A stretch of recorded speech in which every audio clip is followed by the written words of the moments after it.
Hey guys, Attorney Walter Hnot. Now, normally the way we do this is that I have a prepared script and I go through the details with you about that particular topic. But today is going to be a little bit different. Here's why. Today, I want to spend some time on this problem. I don't just want to zip through it. I don't just want to give you the information. I want to spend some time on the topic so that you understand what I view as the second scariest question or problem that faces the disabled that literally nobody is talking about. Let's get right into it. Please remember to like, subscribe, ding the bell, leave 5-star reviews. I appreciate especially the 5-star reviews. They help me be competitive against these other big box firms. Now, let's get to the point of the video. Here's the bottom line. The second scariest question that I believe the disabled will ever face is about the capability of a person's right to vote. Some of you don't realize that some disabled individuals are not allowed to vote. And the laws are largely left up to the states on this. So I went and found a document that specifically goes through every single state's law on who cannot vote when they have mental impairments. Here's a little bit of the backstory with it. And like I said, I want to spend some time on this. I want to actually get into this one a little bit. So I had a conversation with a buddy, right? And he's a farmer in New Jersey. I'm up in New Jersey right now. I told him that this lady kind of caught me off guard. This lady I was talking to over the phone. And he was like, I'm surprised anything would catch you off guard because, I deal with anything from murderers to, rapists to those who attempted school shootings, all that kind of stuff. I work with all of those people. You guys know this. Normally, I feel like he would be correct, but this caught me off guard. And what he said took my brain for a very long ride. That's why I'm talking about this during our big Thursday show. As you guys know, every Thursday, 8 to 10 p.m. Eastern Standard Time, I go live, I answer questions. We're starting a half an hour early because I'm doing this video for me. I'm taking my time, and I want you guys to put your input into it because I want to think about what you have to say, like I do with the other things, like creating a new pain scale, spaceconstitution.com, the future constitutions of space people, all that kind of stuff. So what she said was that in the future, both men and women should share giving birth for their family. Sounds fine. It sounds whatever. You know what I mean? It's fine. It was just a statement. Obviously, I then further clarified, and I was joking around with her, and I said, because of, I'm into the future and space and stuff like that. So I said, well, do you mean like 1,000 years from now when children are brewed at these failed breweries that subsequently have, failed, test centers that become these, we make children for the future humans of Earth, where there's a man and a female, you go to a store, they give you a kid, like 1,000 years from now? And she said, no. What she said was, she actually got mad because I made a joke about it. She said that it was no laughing matter. And I've been running into that a lot lately. I made fun of Kentucky. I made fun of the pain scale. And I've been getting phone calls and angry messages since then. Whatever. It is what it is. What she meant, though, and she clarified, was that men and women nowadays should share the heavy weight of giving birth. That, to me, is a tough thing to grapple with, right? It's just physiologically, we're not made that way, okay? So this gave me pause because, my body is not designed to do that function. It's just not. And most men are not going to be willing to have a surgery to make that happen. But she believed unequivocally, very strongly, and yelled at me on the phone that men should undergo a surgery if they want to have a second child and become the birther. And to me, I was just like, okay. Now, remember, I speak with a lot of interesting people. I do not judge them. When people call into this show, it's not usually the far out stuff, but I don't judge them. I don't judge any of you. You guys can have whatever opinion you want. You can vote for whoever you want. That's fine. Do your thing. So my buddy, and I was telling this to him because it perplexed me a little bit. My buddy, who's a simple, straightforward farmer, he's a farmer, okay? He's not happy right now because the economy's bad. He can't feed all of his animals like he'd want to. So he said to me, well, I hope that bitch can't vote. And I've thought about that for like a week now because it was relevant in a huge way. Let me walk you through it. When you take a moment to think about it, how mentally unstable is too unstable to vote. right? Obviously, if you were to put her into like a position of power, a leadership position, having somebody like that try to force people.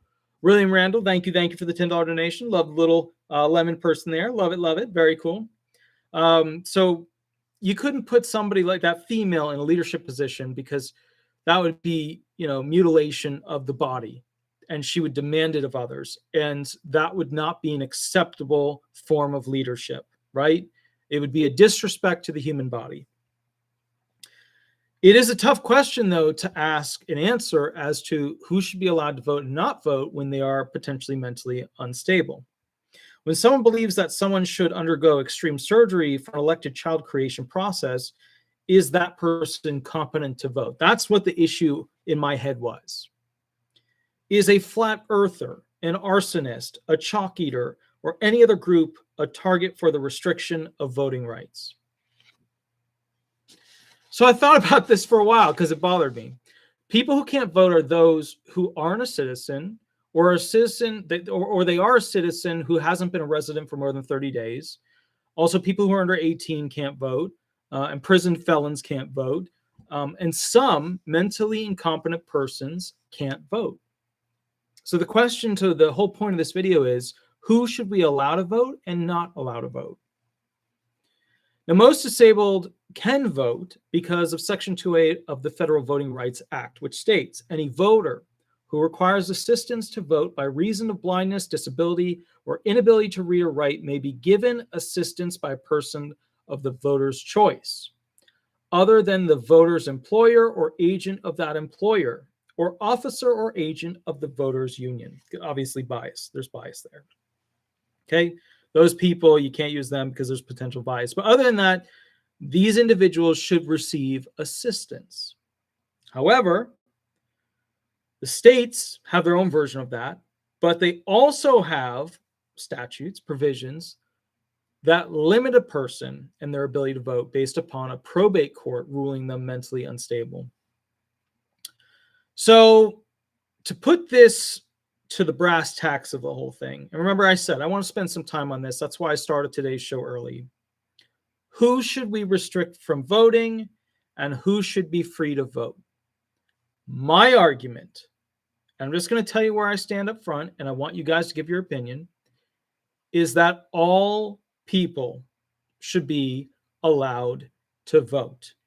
All people. Just because they did a crime doesn't mean they shouldn't be able to vote on something that has nothing to do with their crime.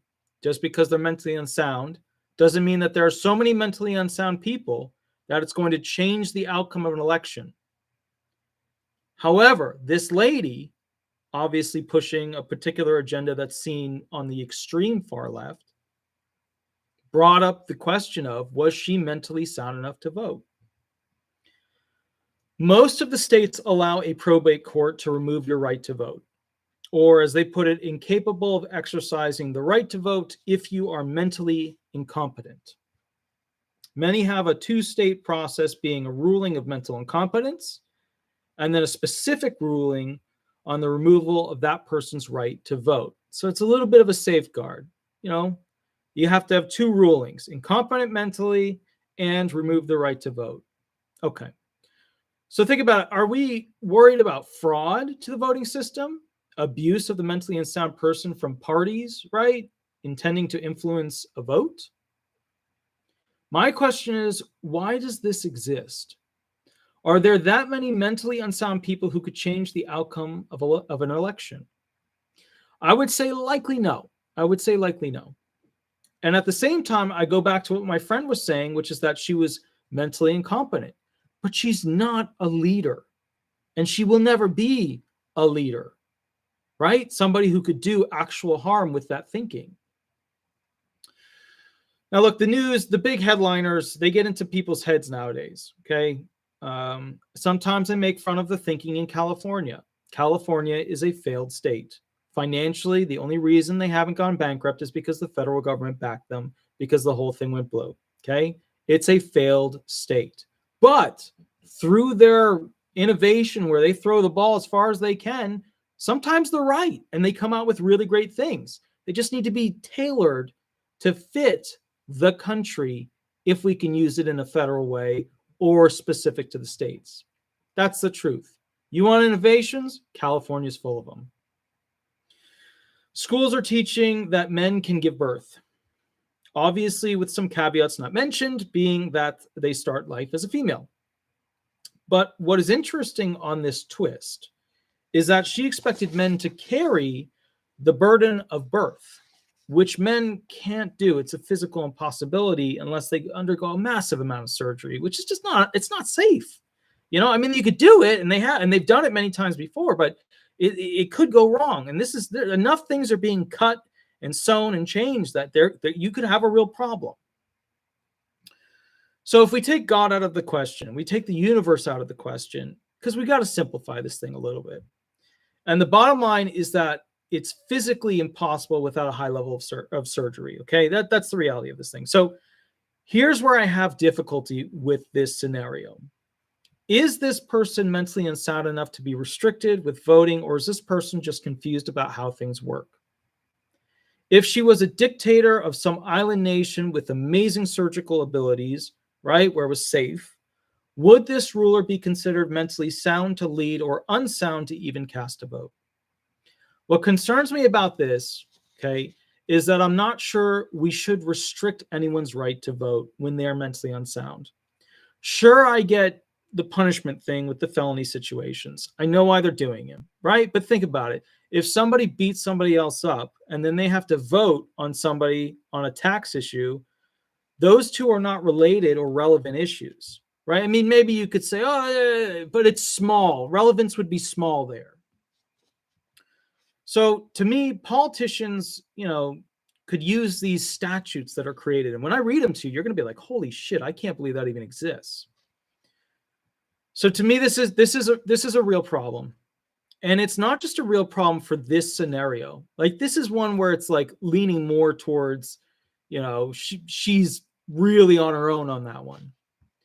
But to me, politicians could use these statutes to limit people's ability to vote because they're mentally not competent, to go after personal protection users, religious rights activists, LGBTQ communities and their activists, along with any group that has a personal direction that is not shared by the benefit of the government or those actors within it.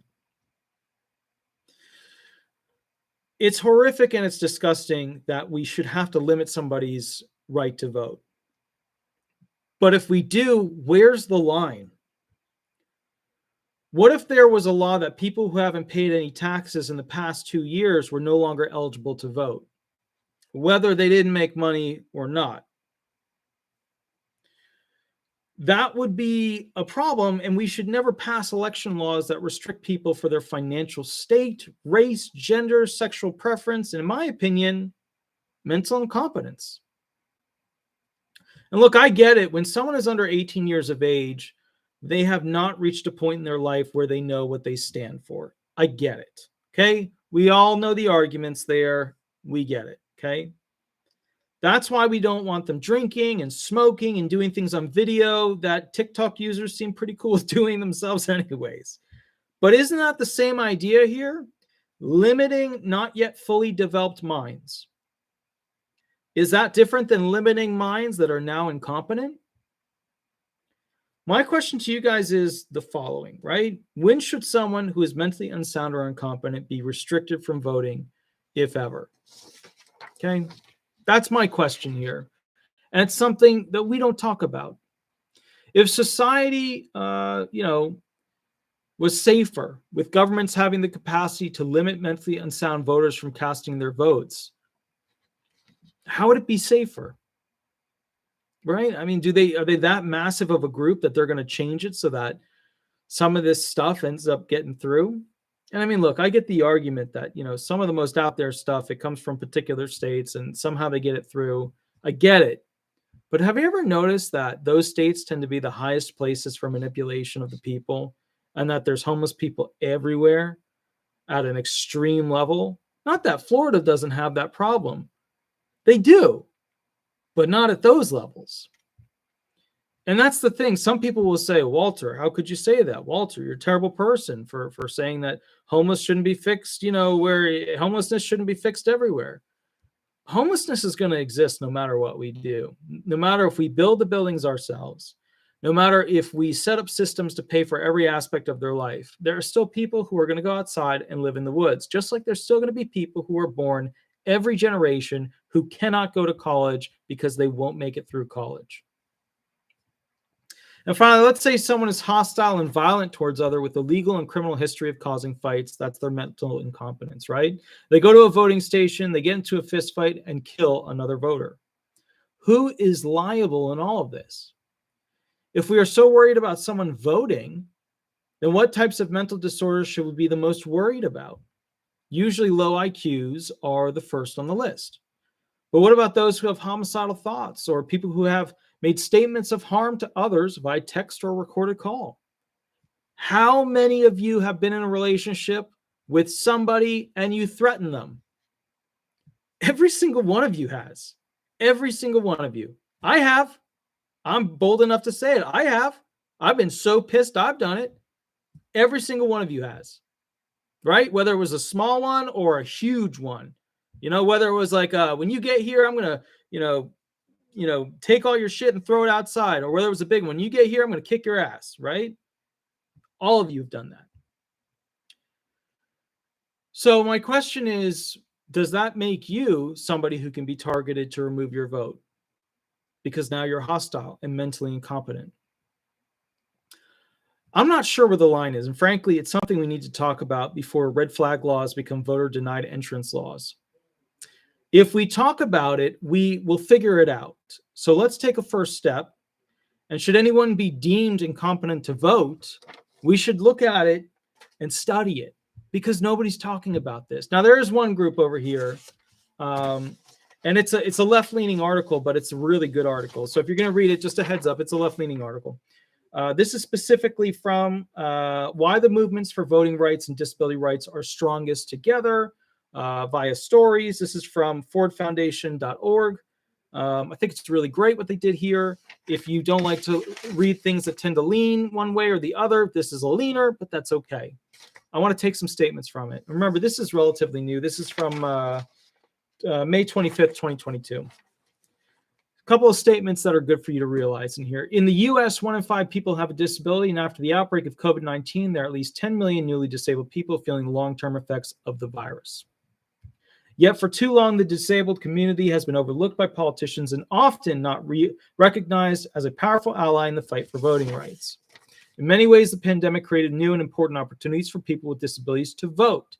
A multitude of options, including early voting, same-day registrations, drop boxes, mail-in voting, and more, opened the doors for disabled voters to participate in a way that accommodated their needs like never before. That's true.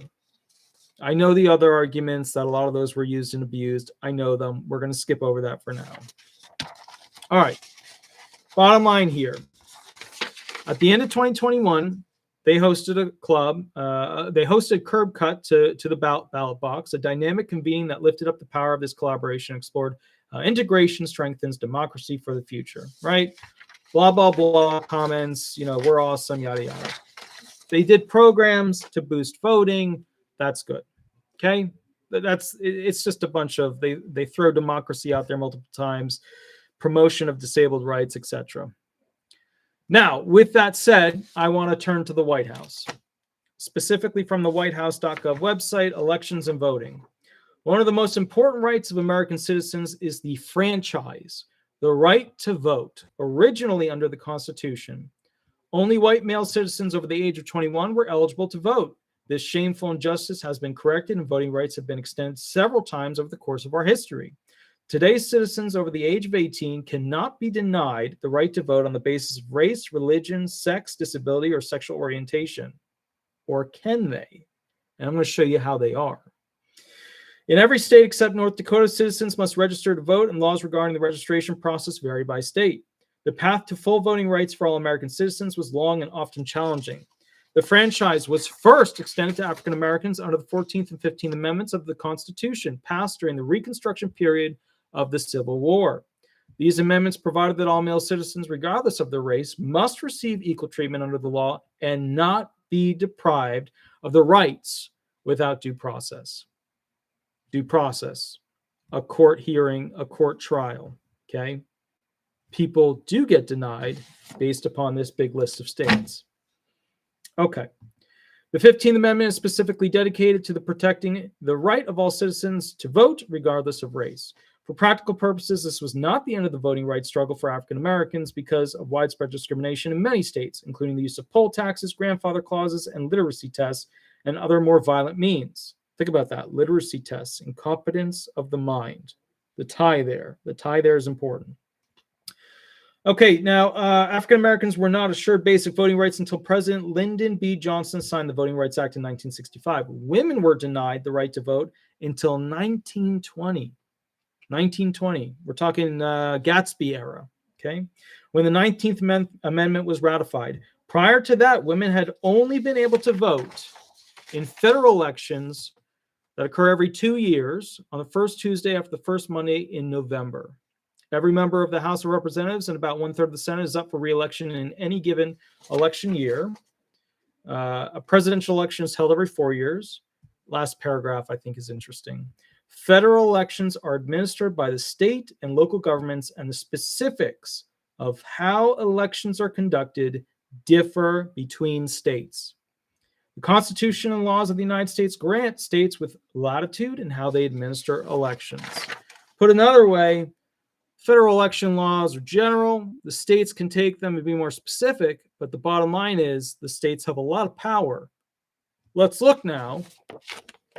State laws affecting the voting rights of people with mental disabilities. This is such an important topic. Howdy, Deb Carter. I'm going to go through basically each one of them because to me it's important. You want to know where your state stands on this? We're going to go through every single state. I wanted to take time for this because I want to know your thoughts on it. State constitutional electoral statutes. These are the statutes for the particular state. Okay. Alabama, no person who is mentally incompetent shall be qualified to vote unless the disability has been removed. Persons disqualified under the Constitution are not entitled to vote. Alabama. Now we go to Alaska. No person may vote who has been judicially determined to be of unsound mind unless the disability has been removed. The judicial determination of unsoundness of mind necessary to disqualify a mentally impaired individual from voting must be specifically raised in a guardianship hearing or raised in a separate proceeding. Arizona. No person who is adjudicated an incapacitated person shall be qualified to vote. The county recorder shall cancel a voter's registration if they are adjudicated an incapacitated person under Arizona law.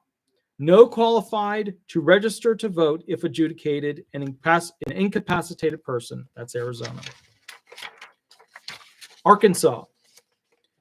Registration to vote canceled if a person is adjudicated mentally incompetent by a court of competent jurisdiction. California. There's a lot on this one. The legislature shall provide for the disqualification of electors while mentally incompetent. A person shall be deemed mentally incompetent and therefore disqualified from voting if the court finds by clear and convincing evidence that the person cannot communicate with or without reasonable accommodations, a desire to participate in the voting process, and these are all, okay, so with or without reasonable accommodation, a desire to participate in the voting process, and a conservator is appointed or the person has pled or been found not guilty by reason of insanity. If the proceeding under the Welfare and Institutions Code is heard by a jury, the jury shall unanimously find that the person cannot communicate with or without reasonable accommodations, a desire to participate in the voting process before the person shall be disqualified from voting. So this is a more detailed one. You got element 1, 2, 3, yada, yada. The conservatee's compatibility of communication with or without reasonable accommodations, a desire to vote in voting process shall be reviewed yearly or biennially. Sorry. I don't know why that just threw my mind. I'm also tired. I've been working on the farm all. Now, farm a lot. Colorado, no constitutional disqualification provision. So they don't have one. Right to vote is not lost because of confinement in a state institution for persons with mental illness. Colorado, interesting. No disqualification. Connecticut, no constitutional disqualification provision. No mentally incompetent person shall be admitted as an elector. All right, so you can vote, but Delaware, no person adjudged mentally incompetent. The text is so small, or incapacitated under the provisions of this Constitution from voting shall enjoy the right of an elector. Okay, I see how they're using it there. So the next part, no person adjudged mentally incompetent shall be qualified voter. For purpose of this chapter, the term adjudged mentally incompetent refers to a specific finding in a judicial guardianship or equivalent proceeding based on clear and convincing evidence that the individual has a severe cognitive impairment which precludes exercise of basic voting judgment. Again, it's like size 8 lettering. District of Columbia, DC. Not a qualified elector if legally incompetent as adjudged by a court of law. Okay, so they're restricted. Florida. I'm interested in this one. This is going to be interesting. All right, here we go. Not qualified to vote if adjudicated in this or any other state to be mentally incompetent until the disability has been removed. Okay, so you just can't vote. Okay. A resident of a residential facility who has reached his 18th birthday and is otherwise qualified to vote is eligible to vote, provided that such person has not been adjudicated mentally incompetent.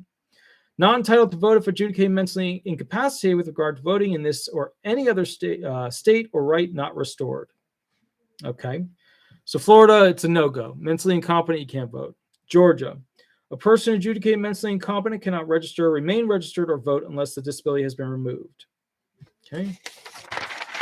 Hawaii. No person who is non-compos mentis shall be qualified to vote. Whenever the clerk receives from the Department of Health or any informing agency, I could see a lot of red flag law stuff done with this. Information of adjudication as an incapacitated person under the provisions of Chapter 560, the clerk shall thereupon make such investigation as may be necessary to prove or disprove the information, giving the person concerned, if available, notice and an opportunity to be heard. If after the investigation the clerk finds that the person is incapacitated to the extent that the person lacks sufficient understanding of capacity to make or communicate responsible decisions concerning voting, right? The clerk shall remove the name of the person from the register. It's pretty interesting. Idaho, no disqualification. You can be mentally unsound and still vote. Illinois, no disqualification. Indiana, a person adjudged mentally incompetent to vote or a person convicted of any infamous crime shall not be entitled to the privilege of an elector. Okay. There you go. Another notation from Iowa, a person who is incompetent to vote is disqualified from registering and voting. Certification by the clerk of the district court that has found the person no longer incompetent shall qualify such person to vote again if otherwise eligible. So they've got a statute to get it back, the right to vote. Indiana, no disqualification. Kansas, no disqualification. Kentucky, I'm not going to say anything about Kentucky. I've learned my lesson. I'm just going to read to you what Kentucky has to say. Kentucky, idiots and insane persons qualified under the Constitution may not vote. I'm not going to say a word. I got so much shit for making fun of Kentucky. I'm not going to say a word. Okay. Louisiana, right to vote may be suspended while, let's see, indicted? That's too small. And judicially declared mentally incompetent. There you go. Like literally, guys, this is how tiny it is. That's literally how tiny it is. And my printer was running out of ink too, so it's like a miserable situation. Maine, persons under guardianship for reason of mental illness shall not be electors. So there you go. Maryland, state may regulate or prohibit the right to vote of a person under care of guardianship for mental disability. Massachusetts, every citizen accepting persons under guardianship shall have a right to vote in such elections. Secretary of State opinion interpreting above provision requires specific finding of incompetence to vote before disenfranchising someone. Okay. Michigan, legislator may exclude persons based on mental incompetence. Minnesota, persons under guardianship, insane or not mentally competent are not entitled or permitted to vote. Mississippi, again, I am not going to say a single thing. I'm not going to say it. Idiots and insane persons are not qualified electors. Missouri. No person under guardianship of a state or person because of mental capacity where said guardian was appointed by a court of competent jurisdiction, nor person involuntarily confined in a mental institution pursuant to an adjudication of court of competent jurisdiction can vote. Okay, so that's a fancy way of saying mentally unsound can't vote. Montana, not a qualified elector if of unsound mind. Nebraska, not qualified to vote if non compos mentis, unless restored to civil rights. Nevada, no person who has been adjudicated incompetent unless restored to legal capacity shall be entitled to the privilege of elector. Okay, New Hampshire, no constitutional disqualification, no disqualification electoral status. New Jersey, on November 6, 2007, that's kind of recent. New Jersey voters approved constitutional amendment. New language states, I'm in New Jersey right now. No person who has been adjudicated by a court of competent jurisdiction to lack the capacity to understand the act of voting, shall enjoy the right of suffrage. Previous language stated no person shall have the right of suffrage who is an idiot or insane person. Oh, God. A bit of updating on the laws, but still. New Mexico, individuals who are unable to mark a ballot and concurrently also unable to communicate their voting preference cannot vote. New York, right of suffrage and registration of voters laws shall be established by law. No person who has been adjudged incompetent has the right to vote unless later adjudged competent.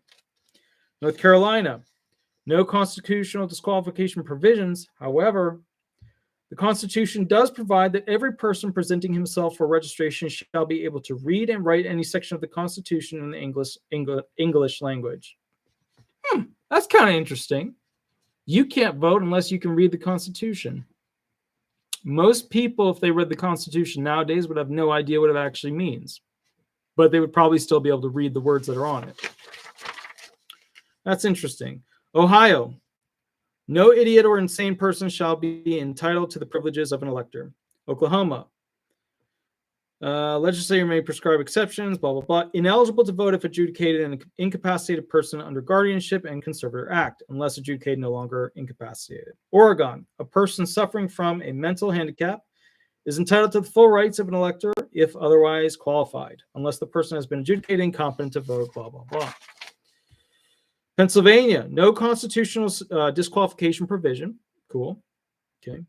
Subject to state law, anyone who is over 21 has been a citizen of the United States for at least 1 month and has resided in the state and election district for the specified time may vote. A person who resides at an institution for the mentally ill or the mentally retarded can choose to vote either in the district in which the institution is located, where they were registered to vote or resided before they were institutionalized. Mentally retarded or mentally ill person cannot be disenfranchised solely because he or she is undergoing treatment for a mental disability or is known to reside in an institution for the treatment of the mentally disabled. That's an interesting one. Puerto Rico, every person over 18 can vote if he or she fulfills the other conditions determined by law. No person shall be deprived of the right to vote because he does not know how to read or write or does not own property. Interesting that they had to say that, specify the property thing. Any person who is declared mentally incompetent by a court of law shall not be entitled to exercise his or her right to vote, even if he or she is a qualified voter. All right, so there you go. Rhode Island, no person who has been adjudicated non-compos mentis shall be allowed to vote.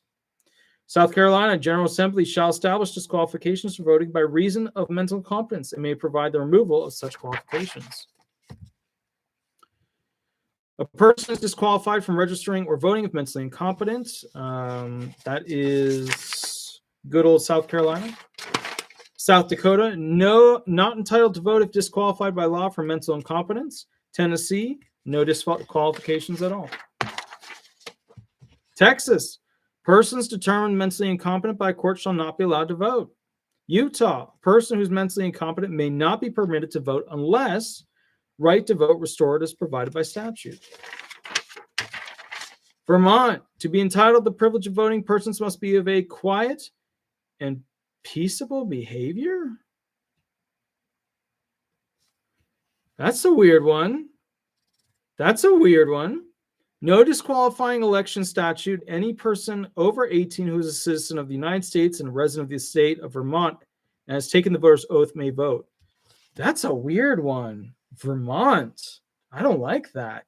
Vermont. No, no, no. Vermont. To be entitled to the privilege of voting, persons must be of a quiet and peaceable behavior. No, no, no, no, no.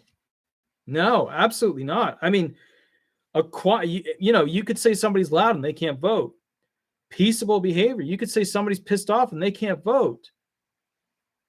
No, this is terrible. This is absolutely terrible. Virginia. As prescribed by law, no person adjudicated to be mentally incompetent shall be qualified to vote unless his competency has been established. Washington, all persons, while they are judicially declared mentally incompetent, are excluded from the elective franchise. West Virginia, no person who has been declared mentally incompetent by a court of competent jurisdiction shall be permitted to vote while such disqualifications continue. Wisconsin, laws may be enacted excluding from the right of suffrage persons adjudged by a court to be incompetent or partially incompetent unless, you hear that? Wisconsin. Do you see that right there? Court to be, adjudged by court, ruled by court, to be incompetent or partially incompetent. Like, where's the line on this thing? When is somebody incompetent? And then Wisconsin wants to know, or partially incompetent. I mean, I'm impartially incompetent when I wake up. I mean, it takes me about a half an hour and then I become very competent. But for the first half an hour, it ain't going to work. I'm not awake. Unless the judgment specifies that the person is capable of understanding the objective of the elective process or the judgment is set aside. Wisconsin, I don't like that one. Vermont, Wisconsin, not good. Wyoming, all persons adjudicated to be mentally incompetent unless restored to civil rights are excluded from the elective franchise. That's every state. And a couple possessions and the capital. Okay. My thing with this is I see that this is ripe. I mean, eat it today ripe for future politicians to play with this statute to restrict not just disabled people, but people who are part of different religions, who might believe in self-preservation through owning maybe a knife or a firearm. I don't like this. To me, this is not good. To me, this needs some work. I'm very scared by this because the right to vote is essential to create the future of the country you want. It's the whole idea. A bunch of people come together to guide it based on the people that they feel will properly represent them. That's the whole gig. This scares me immensely. Now, let's go back to our original question. Should anybody be restricted from voting? Maybe you could restrict how they vote in the sense of if they're dangerous and hostile, you don't have them vote, or they're banned from voting in, those voting booths where everybody's at, and you just have to, they got to mail it in. Maybe you could do that. I think we need to look at this more seriously because I see the potential for massive manipulation here, and it's not happy. So ultimately, the bottom line, the question becomes, okay, all right, who is mentally incompetent enough for a court to be able to say that they should not be able to vote? Where's the line? Or if you're Wisconsin, partially incompetent. That's insanity to me. That's absolutely insanity to me. Okay. Now, with that said, guys, we've reached that point. It is now 8:09. I'm going to open this up to go ahead and answer questions related to disability benefits. There's the phone number you can call if you want to go ahead and run questions with me. I have the phone right here. I'm pulling down the phone thingy right here. We have a couple of missed calls. Oh, here we go. Here's the first one. Okay. Hi, you are live on YouTube. Remember to use a fake name throughout this process. Would you like me to answer a specific question, or would you like me to go ahead and run hearing questions with you? Hi, Walter. My name is John Smith. I called in last week, and I had you run disability questions with me. I just want to do that again. Oh, cool, man. Yeah, absolutely. Okay, cool. All right. So how do you want me to do? You want me to do this as like a learning thing, or do you want me to trick you? Like, how do you want me to do this? A mix. A mix. Because my hearing's like 5 days. Okay. So this is my last chance to practice. So you're on the hot seat. You're getting ready for. Okay, cool. All right. I'm curious. Last time we talked, your attorney really hadn't spent time reviewing the questions or the hearing stuff with you. Has he had a chance, or she had a chance since then to review hearing questions with you? No, they aren't doing that. Like at all, or just like today? Not at all. Awesome. I talked to him twice. The first time was to kind of review over some information about my mental health and my hospital stays and stuff like that. And then the second time, he just went over the basics of how it works when I get to the OHO office and what I have to do and check in, and that I was his third hearing of the day. And that was all. Damn, man. That's... And that's what gives disability attorneys a bad name. Like, if you don't prep the claimant's going to walk in there, and they're, not to quote South Park here, but you're going to have a bad time. You know what I mean? It's like, if you don't know what's coming up, you're just, you're going to have a bad time. But all right, let's run this thing. Remember to use a fake name. Good sir, go ahead and state your full name for the record. John Smith. Okay. Can you explain to me, are you left-handed or right-handed? We're going to skip the date of birth, but what's your current age? I'm right-handed. My date of birth is 6/29/94, and I'm 28 years old. Excellent. Can you tell me, what was the last job that you had? I was a life insurance agent. And what did you do with them? I basically booked appointments and then went to people's houses and helped them apply for insurance coverage. Okay. So you went to people's houses, you were interacting with them, you would fill out the coverage. Did you process it thereafter, or were you just the person that went to houses? Mostly just went to the houses. After that, the policy was sent to them. I also left them a business card. That way, if they had any questions or anything like that, they could call me. But I explained it all to them. I got the appointment time whenever we applied for coverage. How long did that job last? And also, what happened to it? It lasted for about 3 or 4 months, and then I had to stop working because I had severe disabilities that caused me to not be able to work anymore. Okay. So now, correct me if I'm wrong, you've had this job for a short period. How many jobs did you have before that, before basically you were 18 years old and going forward to 28? I've had, I don't know how many jobs I've had. Prior to that one, I was working as a licensed agent to like a work from home job, like as a licensed insurance agent. I did that for a few months before I decided to switch companies because I didn't like it there anymore. Prior to that, I worked at Walmart. Prior to that, I worked at AT&T. And then prior to that, I also worked at Walmart, I think, as well. Prior to that, I worked for a mail company. Have any of these jobs lasted more than 4 months? Yeah, most of them have lasted more than 4 months. Okay. So you've had jobs for an extended period. What's the longest job that you had? I worked at Walmart just this most recent time for about 3.5 years. And what happened to that job? I left it. I was showing up late a lot. I was having a lot of depression at that time, and I was showing up late a lot and had to use PTO to cover my missed time. Otherwise, I would have been fired a long time ago. Okay. I was also getting in trouble a lot with my manager. I didn't take her criticism very well, and we also got into like a lot of fights. And so I ended up leaving the job and getting something different and went into insurance. Okay, understood. Now, help me out with this. With all the jobs you've had since 18 years old and older, were you ever a manager, hiring and firing, doing scheduling, training others, things like that?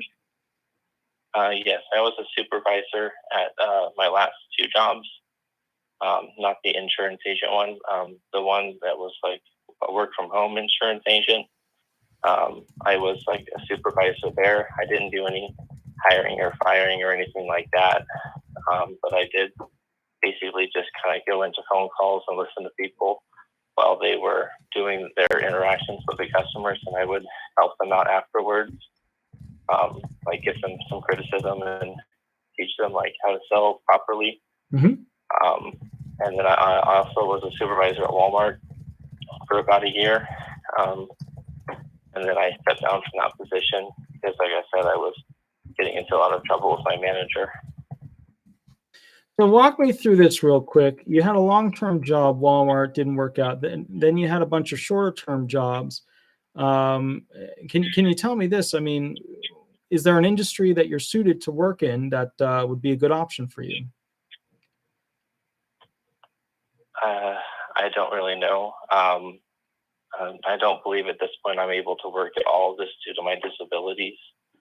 Mm-hmm. I think they're too severe. Okay. What are your top 5 most severe disabling medical conditions? PTSD, depression, anxiety and panic attacks, disassociation, and chronic back pain. Okay. Now, this chronic back pain, how long have you had it? I've had it for about 10 years. Okay. So this chronic back pain that you've had for 10 years, have you been prescribed a walker, crutches, canes, anything like that? No, nothing like that. Okay. So it must not be that bad when it comes to the pain, correct? Well, I'd rate my pain like from a 1 to 10 at like a 5 or 6 most of the time. It mostly flares up whenever I like have to bend over or do any twisting or turning or like sweeping motions. Like if I try to sweep, like it really hurts my back after just a few minutes. Same for doing like the dishes, being bent over. It really hurts my back. Like bending over to do the dishes and washing them, rinsing them. Same thing with vacuuming. I can't really vacuum. The pushing of the vacuum really hurts my back. So I struggle with certain tasks, but I don't have anything prescribed as far as like a cane or anything like that. Okay. So, I mean, you could still walk from point A to point B to go get your mail without a cane, correct? I don't really go out to get the mail, but I can walk for a short distance, and I can do that, yes. Okay. What about going to the grocery store? You can walk up and down the aisles, correct, to get the food? I go to the grocery store very rarely, but yes, I do go. I get very anxious leaving and going to the grocery store, and I sometimes struggle with panic attacks being outside of the house. Okay. All right. So let me ask you this. You go very rarely. How often do you go to the grocery store? Well, my wife usually goes a few times a week. I go once, maybe twice a month. Okay. So, I mean, help me out here. I mean, why aren't you able to go to the grocery store, buy your groceries, bring them home? I mean, you bring them home. When they bring them home, you put them away, correct? Well, when my wife brings them home, I don't usually help her put them away for the most part. I usually am sitting on the couch or in the bed, laying down, or pacing. If I'm like really anxious, I don't really help her with it. So, I mean, what I'm trying to understand here is, what you've been doing, and what it sounds like to me is that you've had some jobs, you failed at some jobs. You were able to work at Walmart for an extended period. Are you saying that your impairments have become worse over the past year? Yes, they have. All right, you've mentioned 5 impairments. When did each begin and when did each become severe?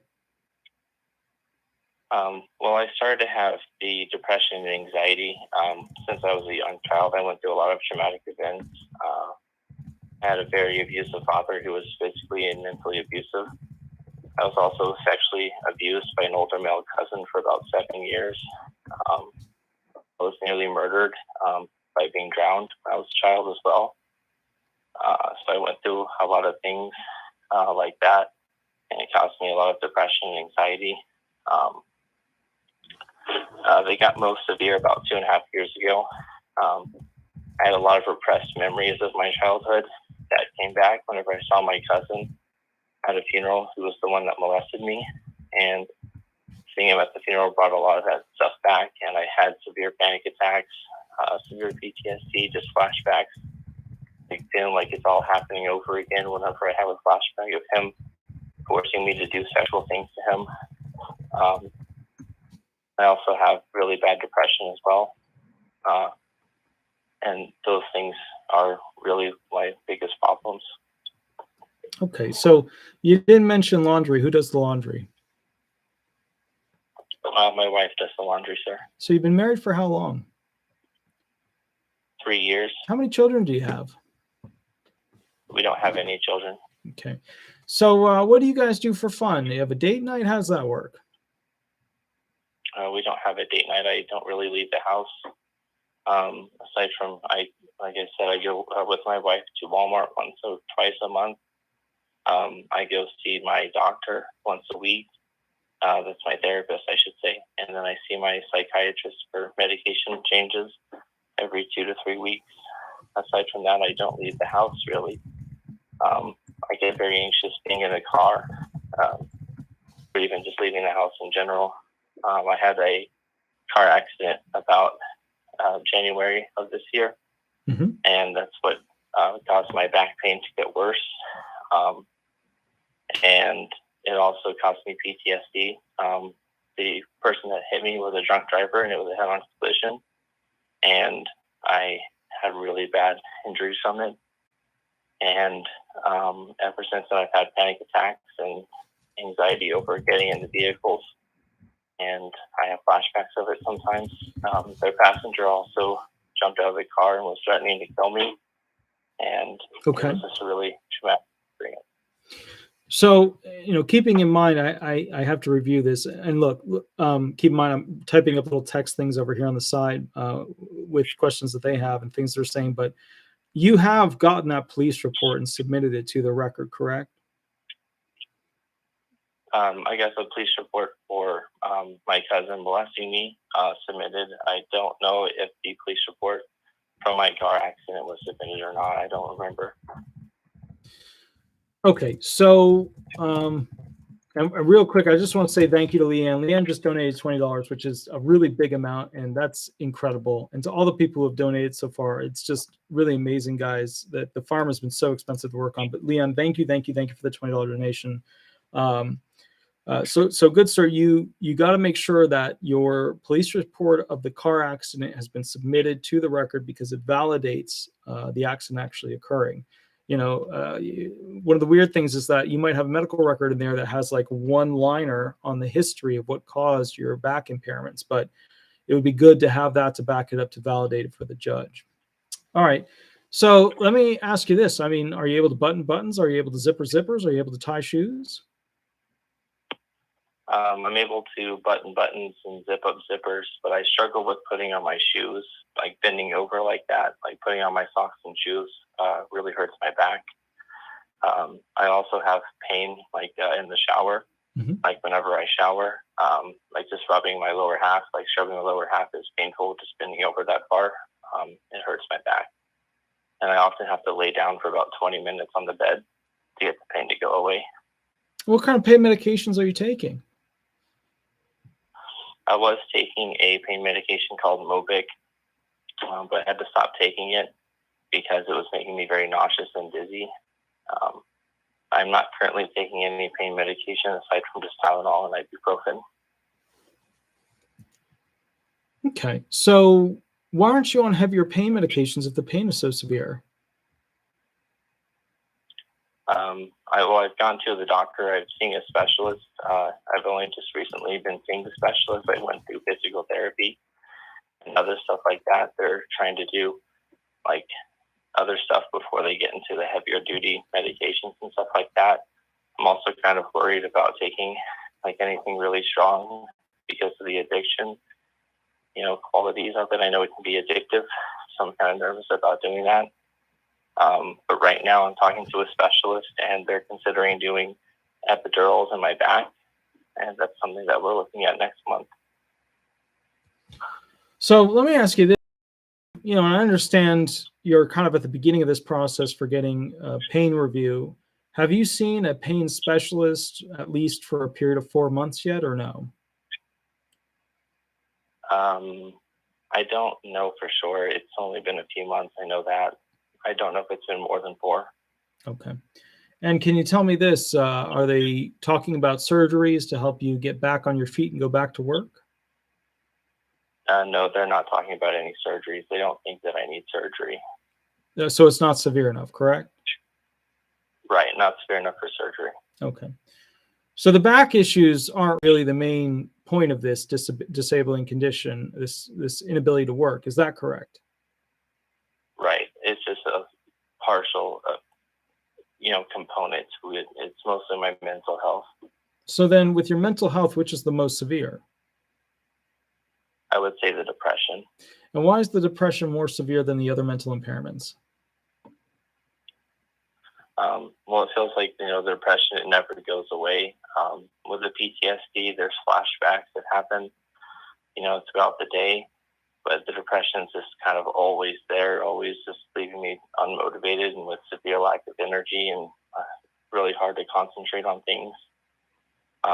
Same with the panic attacks. They, happen a few times a day sometimes, but they're not like a constant pain in my life like the depression is. I'd say the dissociation is also, close to the depression. It's very distracting. It leaves me unable to concentrate for long periods of time. I'd say those two are the most severe. How many days is the longest amount of time that you've stayed in a mental facility over the past 2 years? Well, I've gone 6 times to inpatient hospitalization. 5 times I've been in the last 10 months, and my average stay is like 6 to 8 days. I think 8 days is my longest stay. Okay. Now, with that said, you go in, you come out. Any improvement? No, typically what they do is they'll change my medications and stuff like that sometimes, but I also have a psychiatrist that I'm seeing regularly. But the reason I usually go in is because I become suicidal because of my depression. Or there's also one time I was having panic attacks, and they were going on for days at a time. They were lasting for like 3 days, I think. And I was basically unable to eat or concentrate or focus or sleep or anything for about 3 days. And I became suicidal, so I went to the hospital, and they hospitalized me that time as well. So they don't really help me get better. They just kind of keep me safe for myself. How many Baker Acts have you had over the past year? I've been hospitalized 6 times. No, in the last year, I think 5. What are some of the triggering agents that cause your mental impairments to become more severe? Mostly just the flashbacks, and I'm also dealing with a lawsuit, suing my cousin for the sexual abuse, as well as dealing with the criminal lawsuit as well of that. And so those are constant reminders of how I was sexually abused, and it kind of triggers for my flashbacks. And I get flashbacks multiple times a day, and I have, panic attacks multiple times a day, and I'm severely depressed pretty much all the time. And sometimes it just gets really bad, and I get to the point I get really frustrated and upset, and I just want to end my life. Okay. Let me ask you this. Do you have any homicidal tendencies? No, I do not. Okay. Now, I'd like you to walk me through what an average day is like, summary form, bullet points, if you will, from when you wake up to when you fall asleep. Okay. So when I wake up, it's usually about 9 o'clock in the morning. I usually spend about an hour in bed, just unmotivated to really get up or get out and do anything. I usually have passive suicidal thoughts, like regrets of even waking up at all, where I just wish I was dead. I usually use the restroom. I get something to eat and drink. After that, I try to spend some time keeping myself busy, entertained. I'll go sit in the living room. I'll try to read a book or play a game, listen to music, watch YouTube, stuff like that. But it's really hard to concentrate on things because of the depression and the panic attacks and dissociation. I can usually only concentrate for about 30 minutes at a time before I start having issues.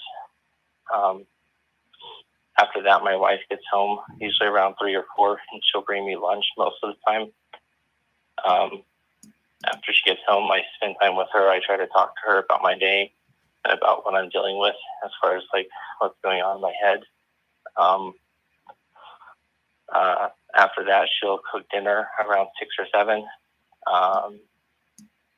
Vacations at noon and after dinner and at night.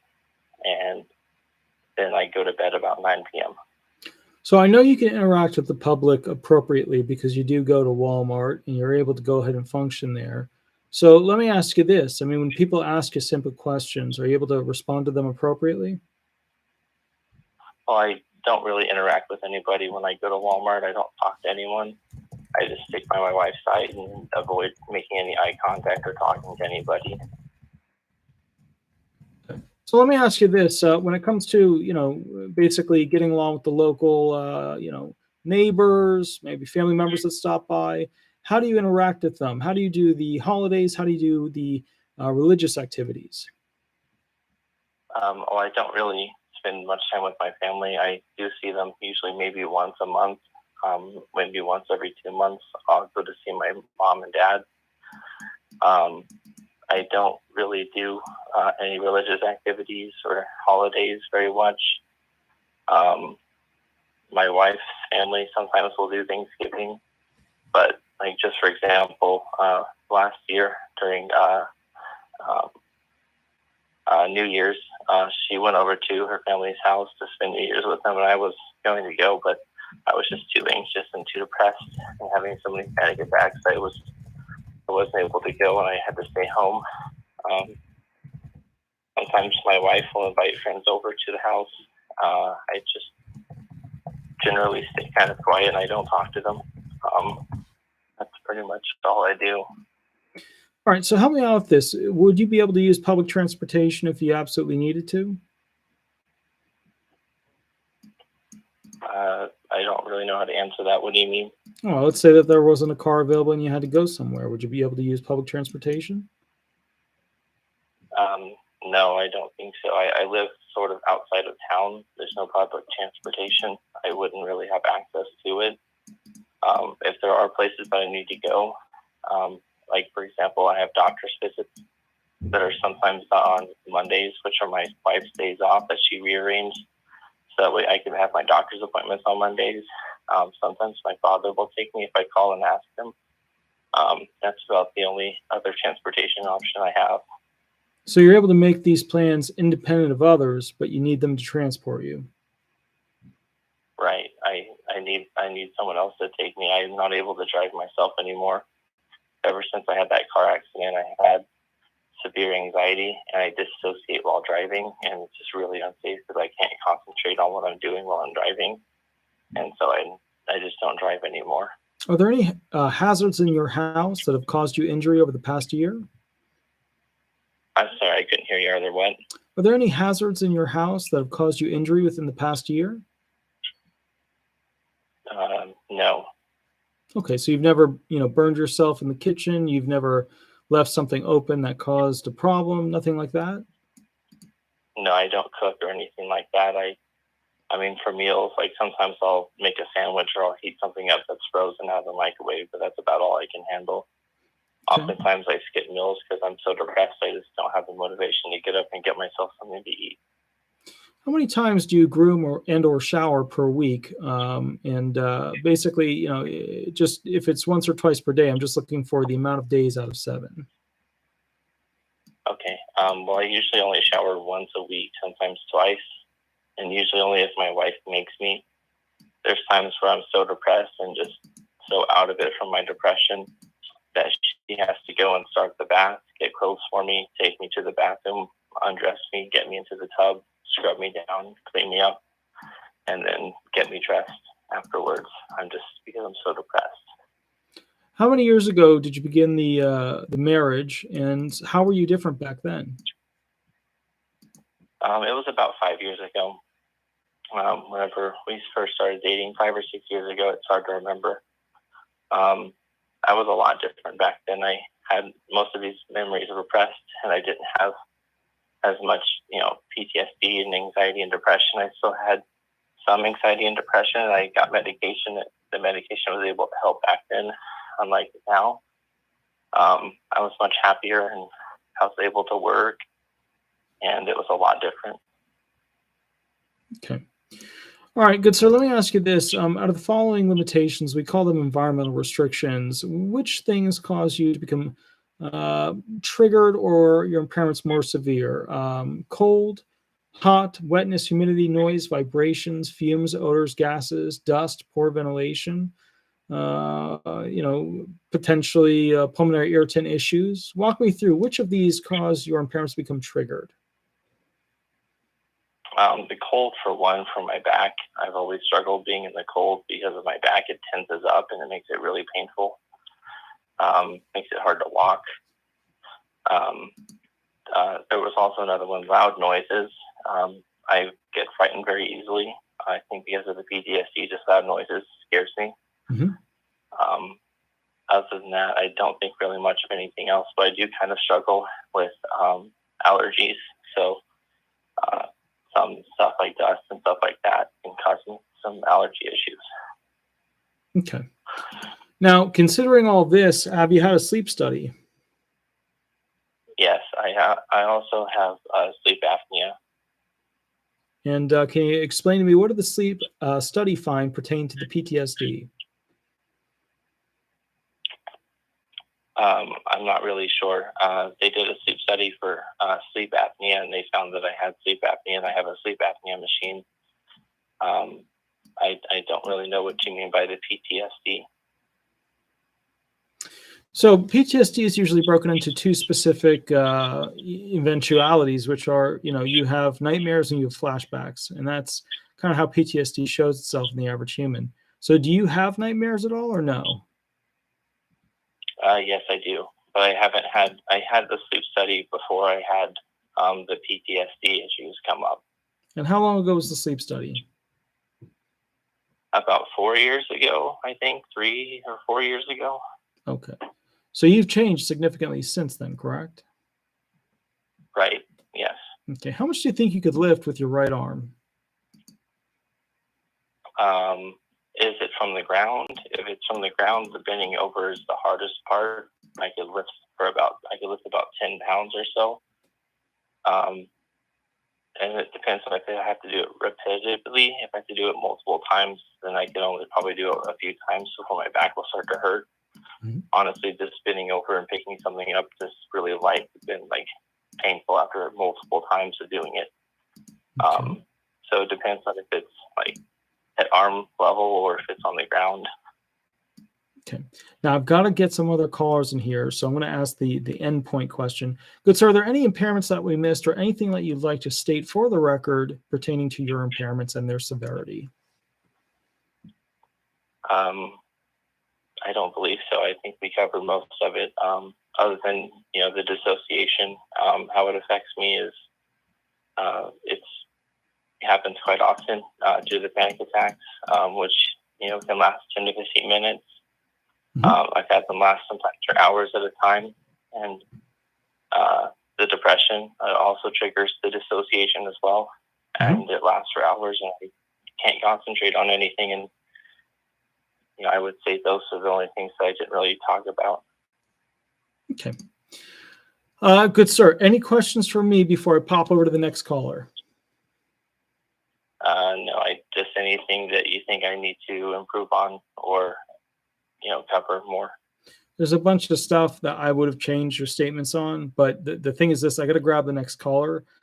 I would nudge your current attorney to run hearing questions with you, and nudge him again if you won't, because the bottom line is you have to be accustomed to the sound of his or her voice going in there, because when you hear these questions, these same exact questions from the judge, they're going to sound different. They're going to feel different. They're going to be phrased differently. So you really have to get used to at least your attorney's version of these questions. And, these were not hard hitting questions. These were just kind of your utility questions to get you through the process. I could have gone after you more when it comes to what you do throughout the day. I could have gone after you more as to when you were okay versus not okay, when your PTSD became severe enough to limit your ability to go ahead and interact with people as a result of the nightmares and the flashbacks. So I could have gone after you more. But the point is, you got to keep working on the shaping of your answers. I think you're doing well. I think you're doing really good, really well. But I think some of the answers were going to get you in trouble. But I was trying to kind of rotate through as many as I could. But anyways, good sir, let me grab the next caller. I will catch you later, and you have a wonderful, wonderful night. Okay. All right. Thank you so much for the help. I appreciate it. Thank you, good sir. I'll catch you later. Bye bye. Yeah, bye.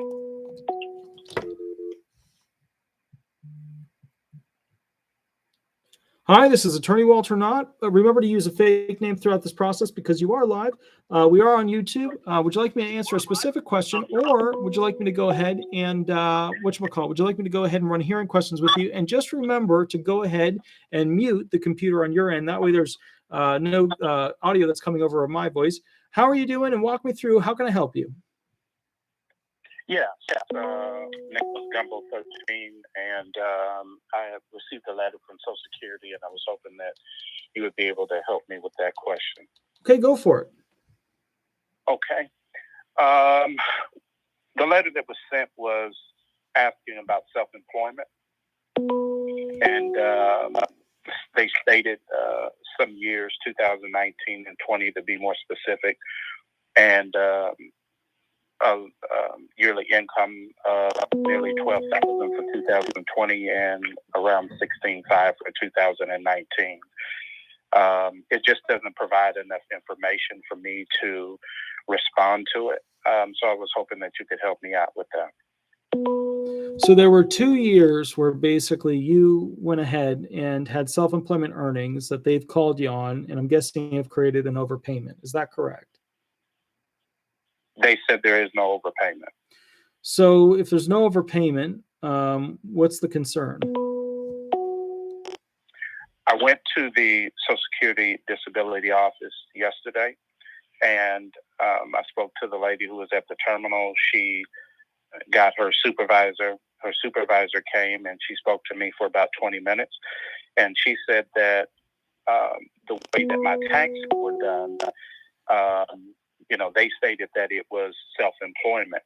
She told me that there was nothing for me to do because it actually helps me because by showing income, it would be like, yeah. Yeah. So in essence, there was, according to her, there was nothing for me to do because if the CPA changed it, then it could actually take away the monthly benefits that I was receiving. She said if we left it the way it is, then there's nothing for them to do. I continue to receive the benefits. So what's the legal issue? I mean, I don't really understand it. I'm not an attorney. I'll walk you through it. No biggie. Somewhere in there, you had earnings that gave you more quarters of coverage, which pushed forward your date last insured.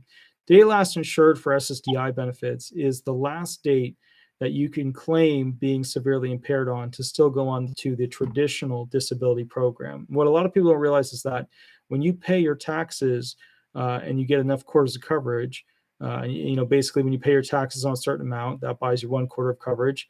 You can buy up to 4 per year. If you have enough of those, it pushes your date last insured, kind of like a regular insurance program, forward into the future. It could push it forward 5 years. It could push it forward 10 years, whatever. Each quarter of coverage at a certain age just adds 1 more year onto it.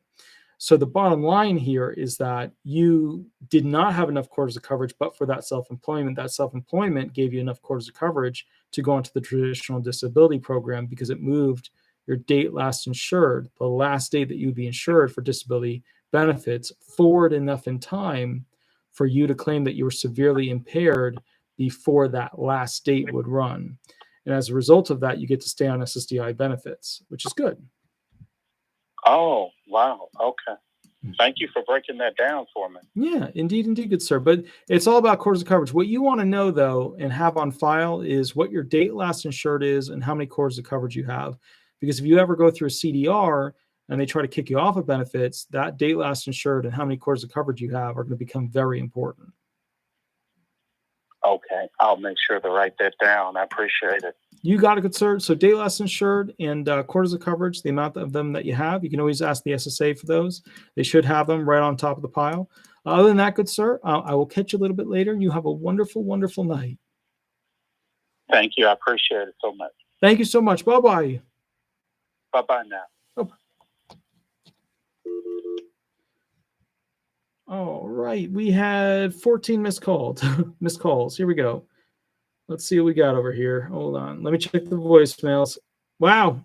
Most of them were from, actually, there's a lot of different people on here. All right.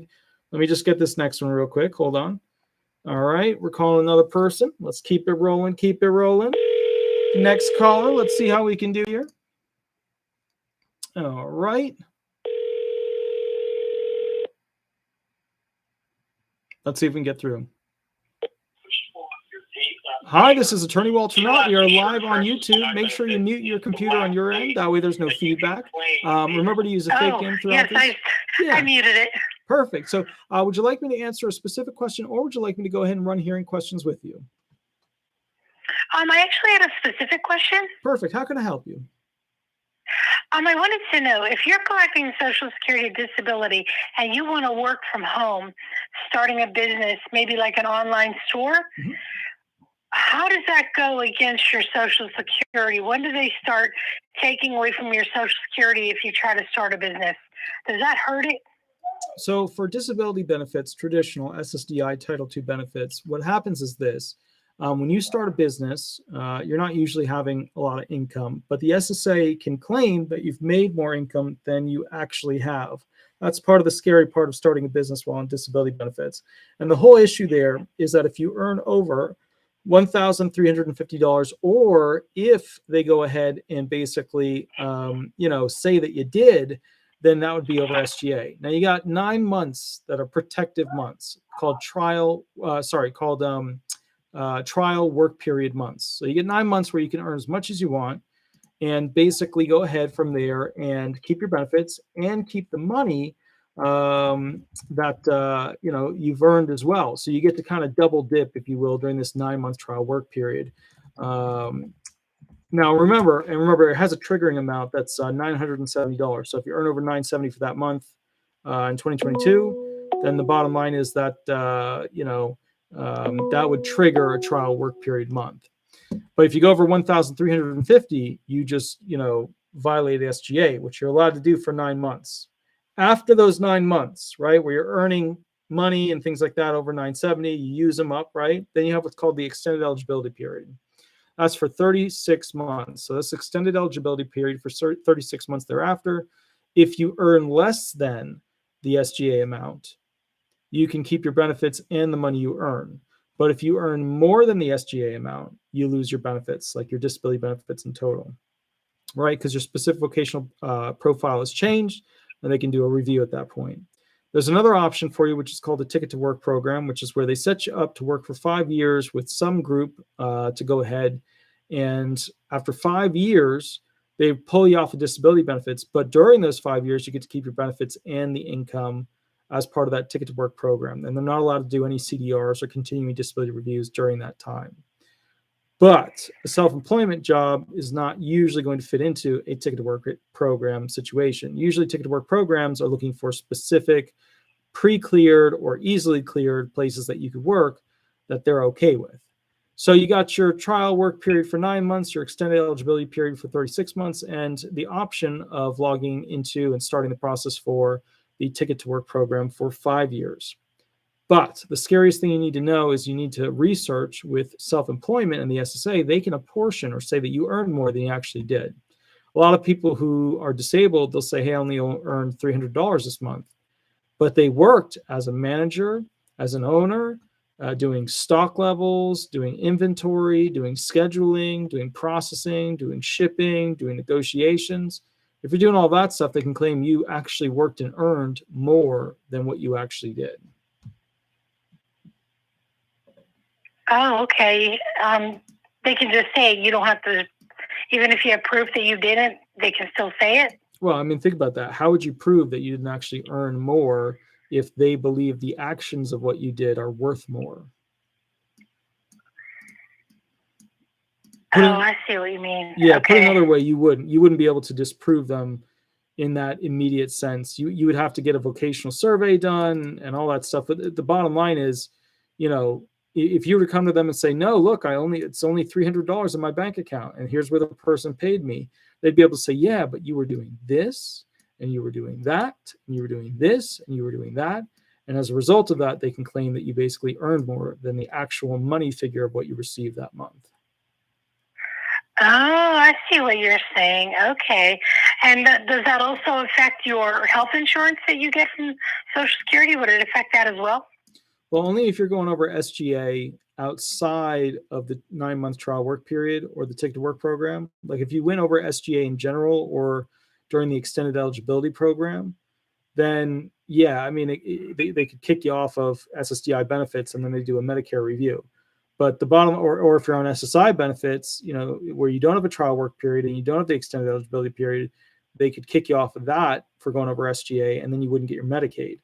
So only if you violate it, and do the wrong thing where you go over the SGA, substantial gainful activity, would they bring your health insurance into it, because they tie that stuff specifically to your disabling conditions.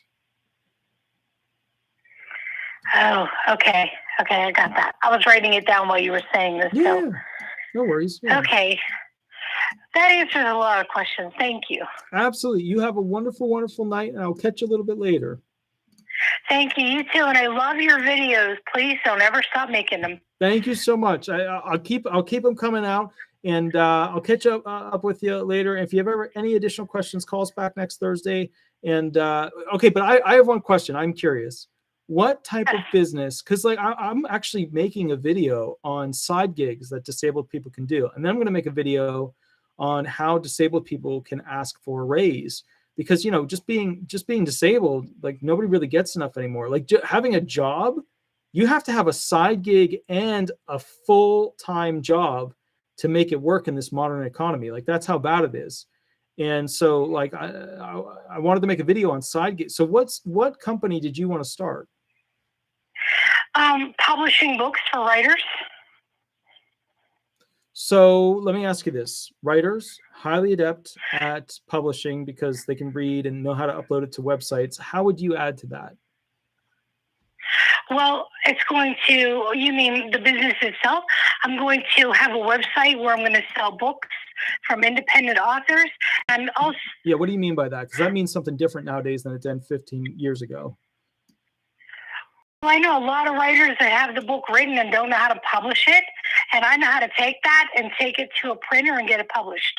Oh, so you mean you're gonna I know how to do all that part. Okay, and you're gonna print and distribute. Yeah, well, I work with a printer already, and I just take the book to them and they print them as I publish them. Very cool, very cool. I actually know the man and the family who did all the printing for all the Harry Potter books, which was massive. Yeah, super incredible. Massive. Yeah, he was a super cool guy. I think health-wise, he's not doing so great right now. Some of his kids are awesome, and some of them are too busy to talk to me. But one of them is super cool. So, but anyways, yeah. So, bottom line is this. Well, one thing I wanted to mention. Yeah. Oh, I'm sorry. Go ahead. No, go ahead. Yeah. Oh, I also write books. I started writing books myself. I published my first one. Sure. And I'm working on another book called A Small Business World. And it's trying to help people that can't work outside the home start businesses inside the home. Yeah. And I have probably over 100 ideas of businesses that can be started from the home. And I would be happy to share them with you for your video. Let's do a specific video on that, because I want to look. A lot of people are like, how do I boost this benefit? How do I do this or that? And the reality is that, if you're not getting your, 841 on the SSI, or you get what your 1200 plus, or it could be less, or it could be more for your SSDI, because that's a sliding scale. But, my point here is the disabled can't survive anymore without a side gig. And that's a major problem that we have to fix, because the economy has just been so abused over the past couple of years. We're at a point where even myself, like if I didn't have YouTube income and working other stuff too, like it just wouldn't be a normal life. It wouldn't be like the life of what my parents had. So I think I think that's a really important video. Definitely catch up with me during the week. Let's get together, collaborate on a video and get one going, because that's so incredibly important for people to know what the rules are as to what they can do, and then specifically what types of jobs which you can provide. That would be great in-house ideas, you know. Okay, yeah, I've been working on it for a few years, so I actually have a lot of information. I'll go ahead and touch base with you later when you're not doing your show, and you can let me know how you want me to send this to you. Yeah, I can help you with that. I'd love to share this information. I'd love to help as many people as I can, because now I know what it feels like.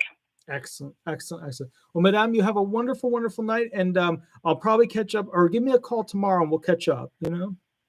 Okay. Perfect. Thank you again. Thank you so much. Have a wonderful night. Bye-bye. You too. Bye. Thank you. Bye-bye. So I think that's super, super epic important. Like, I want to do a video on that, and that's awesome that she's working on that. Hi, this is Attorney Walter Hnot. We are live on YouTube. Let me go ahead and get the phone settled. There we go. Remember to use a fake name throughout this process. And would you like me to answer a specific question, or would you like me to go ahead and run a hearing questions with you? I've got a specific question. Sure. How can I help you? I've been in disabilities for about 7 years.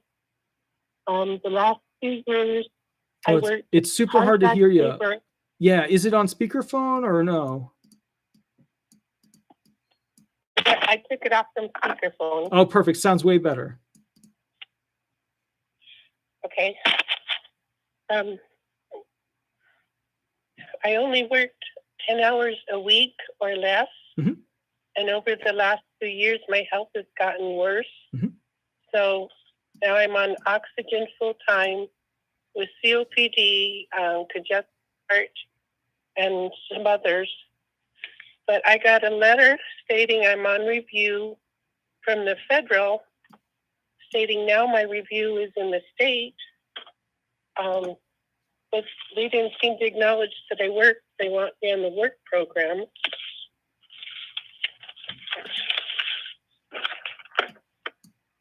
Okay. Do you want me to read that? Yeah, you can go for it. Yeah, read it. Yeah. Okay. This letter is only a decision about how your work affects your disability payments. The law requires us to review your medical condition to make sure you're still disabled under our rules. But the government, federal, said we recently reviewed the evidence of your Social Security disability claim and found that your disability is continuing. Here is some important information about your claim. We have also enclosed information about working that explains some of the terms. The evidence shows that you have not worked in any trial work months, but they sent me paperwork and I sent it back showing where I was working, but I'm no longer working. Your file will be forwarded to Disability Determination Services in your state, which is Wyoming, for medical review. We will tell you if we need more information. We will send you another letter when that review is finished. I don't know if they've got the last 5 years worth of medical where my health has been deteriorating. So what I'm hearing I is just that feel like I'm in limbo. Yeah, what I'm hearing is that they said that you were fine for receiving disability benefits going forward. Like, that's what I heard in that letter. So it sounds like they're wrapping up your CDR, your continuing disability review. I mean, you should basically be done with the CDR at this point. That's what that letter is talking about. Well, it says that was federal, and now they said they sent it to the state. For the state, your file will be forwarded to Disability Determination Services in your state for this medical review. Didn't the letter state that they had done the review and that they had completed it? Or I thought I heard that in the very beginning of it. Because if they're sending it to DDS, then they're going to do a full medical review on you. And they're going to probably send you to their doctors, like their CE doctors. So, I mean, didn't the letter at the very beginning say that, you know, they had completed their investigation? And I keep in mind, I've been working all day, so I could have heard it wrong. But if they're sending you to DDS, then yeah. Well, it was the federal part that said I'm still disabled, but we're forwarding it to a disability determined service in your state. So it went from federal to the state. Well, technically, review. yeah, but technically DDS works for the feds. So it's not really going to the state level. It's actually all staying federal. It's just those state actors work for the feds, which is DDS, Disability Determination Services.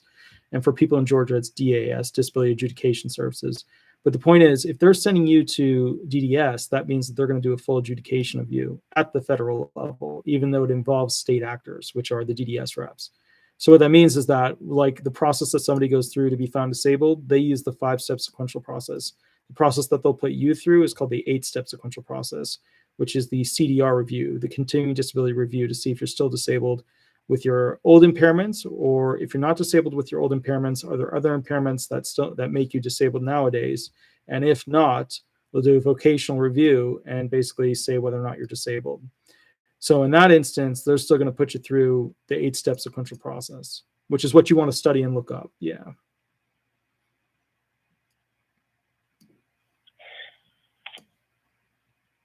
Wow. Sure. Yeah. Not great news, but at the same time, I mean, that's what they're putting a lot of people through. Like, I thought these were going to slow down a lot because they put Commissioner Kijikazi in. Now, Commissioner Kijikazi has done an amazing job with a ton of stuff. Like Commissioner Saul, the Trump appointee, sucked. He would stall things, and like NOSCR, like the national group that like works with Social Security attorneys, they would limit communications and the ability to communicate with them about issues that we were having as attorneys. But Commissioner Kijikazi has been super reactive, which is just awesome. I did expect the CDRs to go ahead and be reduced, but everybody's kind of on this computer system at this point. And the truth of the matter is, there's so many people on disability benefits that the system just really can't afford itself. That's kind of the problem. And look, it's like this. If you look at retirement's a classic example, because that's going to run out. The trust fund's going to run out in like 10, 11 years. And then people are going to get like 77% of their benefits each month, as opposed to the 100% of the check. But the bottom line is this: like, either we find more people to work, or we find a way to increase the taxes already working, which can't happen. We're already at max tax capacity. Like, people my age can't afford shit anymore. We have to get a second gig or a second whatever to be able to afford things on top of a full-time job. There's no 401ks or pensions waiting for us, in addition to realistically the retirement benefits that we're paying into. So the bottom line is that you either have to find more people to work, charge more taxes, or decrease the amount of benefits, or decrease the amount of people on retirement benefits. And that's purely a reality of the government letting this get to the point that the math just kills itself. And could fix it. They can still fix it. It's still fixable. It's just the politicians on the Democrat side and on the Republican side are not willing to fix it. The Democrats are kind of like the ones who bring forward fixes for it. They tend to be innovators, and the Republicans tend to be the ones who have to figure out how to afford it. The Democrats do play games just like the Republicans. None of the bills that have been brought forward by the Democrats are, I think, with a realistic enough approach to how they would pay for it, or with a serious enough study of how they would pay for it. I think that's how I'd put it. But the Republicans are just standing back because they want the Democrats to have a fail, which means people fail, which sucks, which is something I don't agree with. But, like, I've been thinking about it a lot as to how we could fix this problem. And I've realized that it just can't be fixed in the immediate sense, because we'd have to take every politician we have, Democrat or Republican or independent, pull them out, throw them out, and restart, and make the American people the focal point. And the focal point of the Democrats is not the American people. The focal point of the Republicans sometimes it's just about punishing the Democrats. So, like, and I was thinking about, like, how it's summarized is this whole thing coming down with these CDRs, like your situation versus like the political thing. And the truth is, you're going to have just as many CDRs, maybe a little bit more under the Republicans, maybe a little bit more. But realistically, everybody's on a schedule at this point. You could say, well, they're going to have a 2-year provision that Trump wanted to put in. But the reality is, you could still have a CDR every year or every 3 years. So having a 2-year provision doesn't really change that system. And the other side of the coin, too, is that I think realistically the Democrats are more willing to work on Social Security benefits, but the Republicans are more realistically willing to work on a balanced budget and economy. And so if you want really quick, simple, small fixes to the Social Security system, you vote Democrat. If you want the system to not fail in total by having a balanced budget and a better working economy, then you vote Republican. But in your sense, I don't think it's going to change much. Like who's going to have more, like what's your age right now? So I can tell you about how many more CDRs you're going to have. 63. Yeah. So this is the last one. You can kiss CDRs. After this, you're not going to experience this anymore. This is your last hurrah. And honestly, they're probably almost certainly going to keep you on disability benefits as you ride them to full retirement. Well, the two questions, they say they will tell me if they need more information, but the initial thing was over 7 years ago, and more medical things have happened since then. So should I call them to say I have more information? So these are the things. Instead of just waiting on limbo till they decide? Yeah, these are the things to start writing down to help DDS with the CDR. Number one, what are all of your impairments? Like, what are all of them? Physical and mental. Physical and mental. Number two, what are 2 symptoms per each for each impairment? So what are all your impairments? Number two? Number two, what are 2 symptoms per each impairment? Number three, when did each impairment begin? And when did each impairment become severe? Again, each impairment begin, when did each impairment become severe? Number four, what are your medications? And what are their side effects? Number four, what are your medications? What are your side effects? Make sure you look up the medication side effects so you can accurately pull them. And then number five, you're going to talk about basically, essentially which doctors you've been to over the past, 4 years. And you want to give them general open timelines. So if you last saw one doctor in, December of 2021, say that you first saw that doctor in June of 2021. That way it's a larger request period. I think they can make sure that they get the entire record. Okay, so I can pull that stuff together, but I call them and give that to them, or do I try to find an attorney to help? There are no disability attorneys in the town I live in. The next 2 biggest towns, one's 150 miles north, the other's 160 miles south. So no attorney will work on this claim because you are during the retirement age period, which means that there's no back pay for them to be able to tap into, and you're currently receiving your monthly benefits, which means there's just no way for the attorney to get paid. That's why when I do this 8 to 10 answer any questions thing, it's so important to the community, America, because the bottom line is otherwise attorneys wouldn't talk to you. They would tell you right off the bat at the beginning of the conversation, we can't represent you, and that would be it. So the thing you got to do here is put that all on a piece of paper, call the DDS rep. The extension number should be on the form that they sent you, or you'll be getting one in the not too distant future. And then you're going to go ahead and call that, ask them for the fax number, and then fax in those things that we just talked about. They'll use 827 HIPAAs to request your medical documentation, and then they'll organize your file based off of those other questions and answers that I gave you, so that when they send it to the MCPC, the medical consultants, they can prepare the file to send you to an ME, which is a medical expert. And then once you go through that process, they'll go ahead and finalize the claim by having the DDS manager review it and then sending it back to federal. But the bottom line here is you're 63, so they might not even spend the money to send you to a medical expert. They might just, review, submit, approve, pass it on, send it to the local field office, and you're good to go. Okay. So they're not going to force me to do their work trial thing, because I did work for, like I said, less than 10 hours a week, and it got down to maybe 3 hours a week as my health deteriorated. So here's what I would say. You don't have to do a trial work period. You don't have to do a ticket to work program. You don't have to do them. You can if you want. You don't have to do them. But the reality is you're in a CDR, and your goal is to get through that CDR. You're 63. This is going to be your last CDR. and then you'll retire. You'll change from SSDI benefits, Title II, over to Title II retirement, and then you'll just stay in retirement. At what age does that change over? So it depends on what your birthday is, but either latter 66 or 67. Actually, you're going to be early 67. Yeah, because you're 63 right now.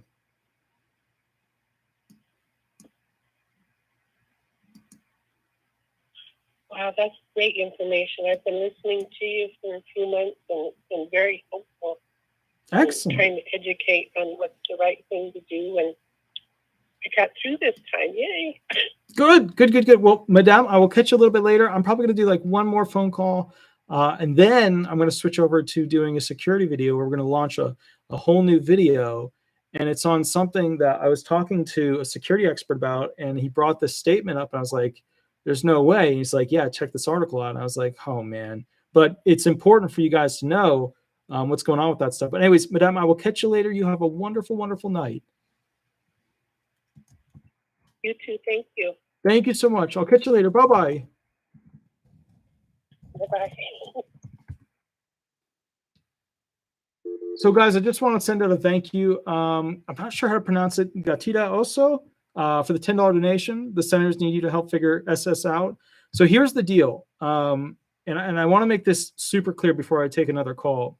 In order for me to do what I want to do, which is file a federal lawsuit for class action against multiple federal agencies for the cost of living adjustment being fraudulently misrepresented in their averaging algorithm, because you guys don't get enough of an increase per year. You don't.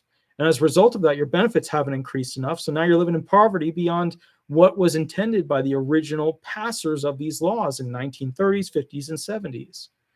I want to do a mass class action lawsuit, but I can't do that until I sell the firm, because if I do that, I will experience bias against my own claimants. I can't do that. I cannot do that. My claimants are my clients. I have to take care of them.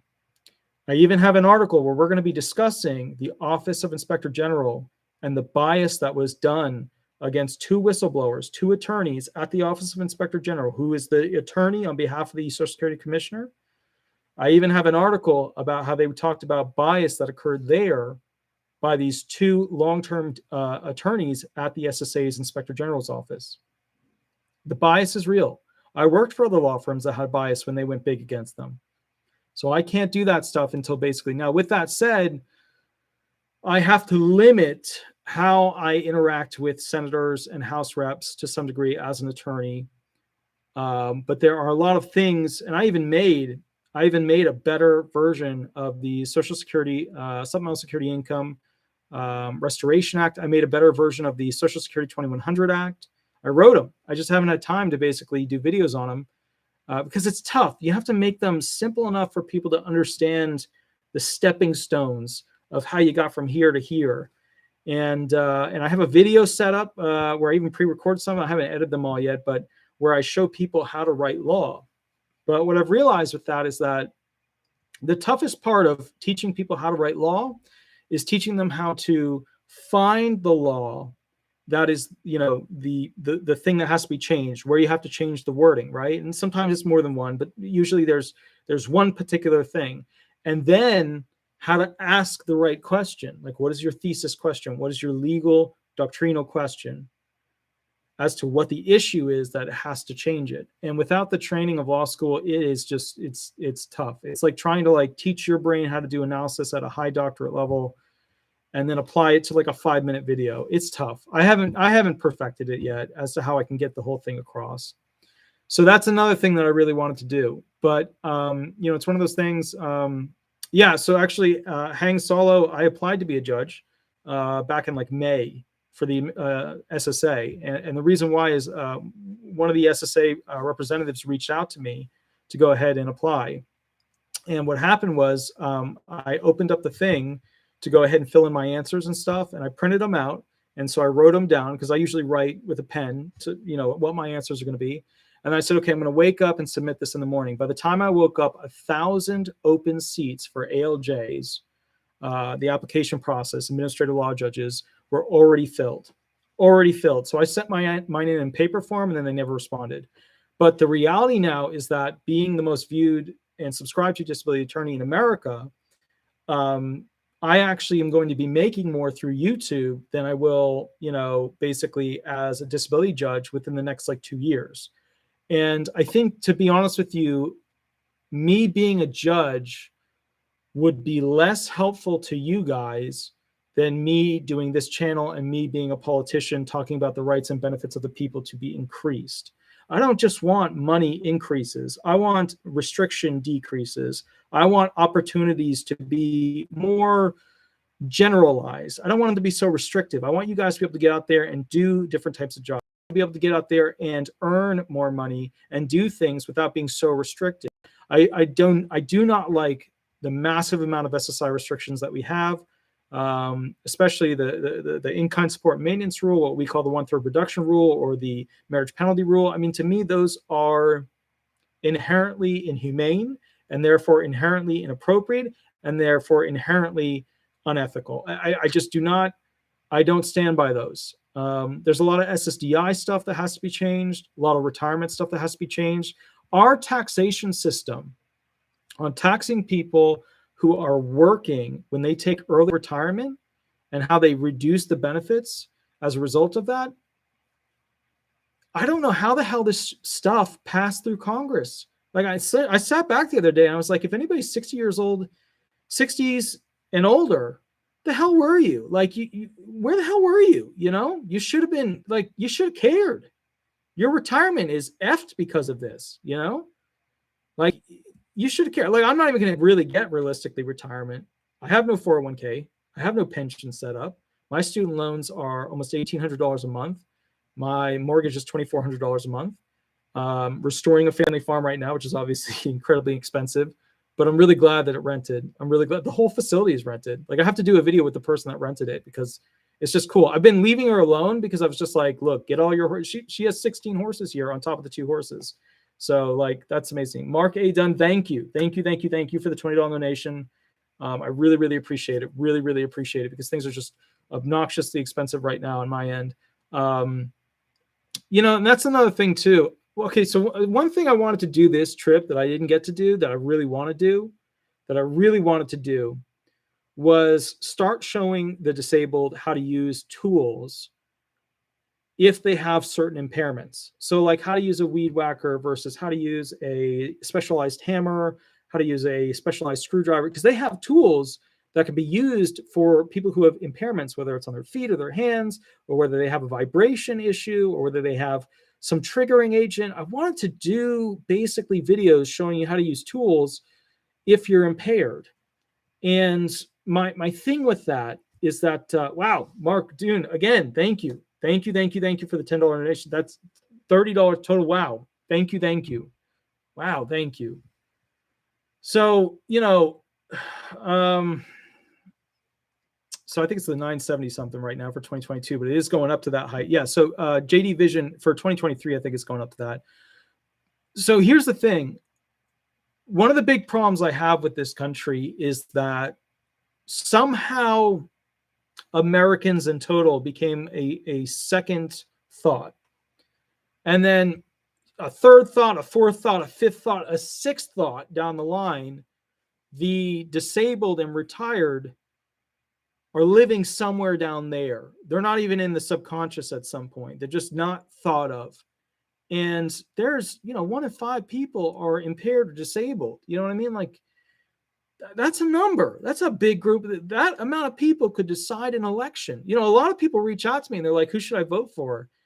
And I get in trouble with that because people blow up at me. Some people are so on the left side or the right side that if I say anything wrong about their side, like, then I'm the devil. And I just have to stay away from it to some degree.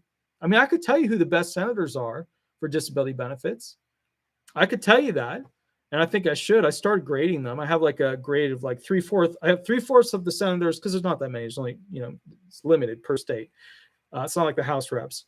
The bottom line is I did a grading system, but every time I talk about politics, people lose their mind. And Kentucky, Every time I talk about Kentucky, look, I love Kentucky. Some of the best boats. I have 2 boats from Kentucky. I love Kentucky's metalwork. Blue collar labor in Kentucky, you guys are awesome. You guys are so specialized. But when I say other stuff about Kentucky, literally the next morning, I had a missed call at 6:30 a.m. from somebody who said, you have to call me. So I called them back. And they knew me. They knew me. And they were from Kentucky. And they gave me an earful. And so, you know, and then as I'm doing this thing, I'm reading through the states, like, honestly, like, you know, and look, I'm not trying to get on Kentucky again. I'm not trying to put Kentucky in a bad spot. You guys know I love my Kentucky. I love it. You know I love it. I do. But I got to be honest, guys, like, what kind of statute? How is it okay to have a statute that says the following? Let me find it real quick. Here it is. Idiots and insane persons shall not have the right to vote in Kentucky. Like, what? How is that even okay? How is that even normal? Like, that's like just insanity. Like, how did that happen? Here, I'll read to you the rest of it too. Anyone disqualified under the Constitution may not vote. Individuals declared incompetent solely for the purpose of appointing a committee to manage their welfare checks would not be disqualified for voting and are prima facie qualified to vote. Cool. Persons declared incompetent but not declared insane would be entitled to register to vote if otherwise qualified. But the main number 1 rule is that in Kentucky, idiots and insane persons shall not have the right to vote. I'm not saying anything else about Kentucky. You know I love it. What do you want me to do? And every time I try to, like, you know, do something, and then I come to Kentucky, it's like, what do you want me to do? I'm stuck. Like, how can I not laugh about that? All right. So anyways, so guys, so here's what I'm going to do. I'm super tired, and I'm going to take like a 2-3 minute break. And then after that, we're going to talk about basically a security issue and what's going on with Putin. And we're having the security expert come on to specifically talk about what's going on. Remember, a lot of people think of, wow, Mark Dunn, again, wow, thank you, good sir. Thank you, good sir. I really appreciate it. That's $35, which is absolutely incredible. I really appreciate it because I'm super broke right now. I'm more broke than I normally am. I really appreciate that, guys. Thank you. So the thing that worries me the most about this whole Ukraine thing and Putin is that, you know, look, a lot of people can afford a generator. A lot of people can afford a little radio. A lot of people can afford lights, batteries, you know, income can't. They can't. The retired can't unless they're getting a VH on top of it. The disabled surely can. They can't afford that stuff. So to me, the biggest problem is something completely out of my control, which is Putin. And Putin just got a bunch of new soldiers. Who knows if they're going to do well? I don't know. But you got to wonder, why does he need this new military? And what is his expectation for doing what he's been doing? And look, we got to be realistic here. Ukraine didn't beat Putin. NATO's top-notch, you know, amazing military gear given to Ukraine soldiers and trained to use them is beating Putin. So NATO is, through a secondary entity, right, quasi beating Russia. And Russia just can't win it, right? Russia can't win that war. They just can't win it. They can throw more troops at it. They can do whatever they want. So at what point does Russia take a new tactic towards winning? They've already taken the financial tactic. They've already taken the food tactic, right? The bombing tactic, the soldiers on the ground with bullets tactic, the aerial tactic. They've taken the satellite tactic. The only thing left is one thing. Getting more army personnel isn't going to fix this war. There's only one thing left that actually changes the outcome in support of Russia. Either Putin goes away or Putin does something horrific. That's what we're going to talk about. Anyways, guys, I will catch you a little bit later. If I have insulted Kentucky in any way or form, I apologize. You know I love you, Kentucky. If I ever run for senator seat and somebody attacks me from Kentucky, I'm just telling you right now. I'm just telling you, They probably had the right to do it. Anyway, so I will catch you later. You have a wonderful day, and I will catch you in about 10 minutes. All right, guys. I'll catch you later. Bye-bye. Bye-bye. Kentucky.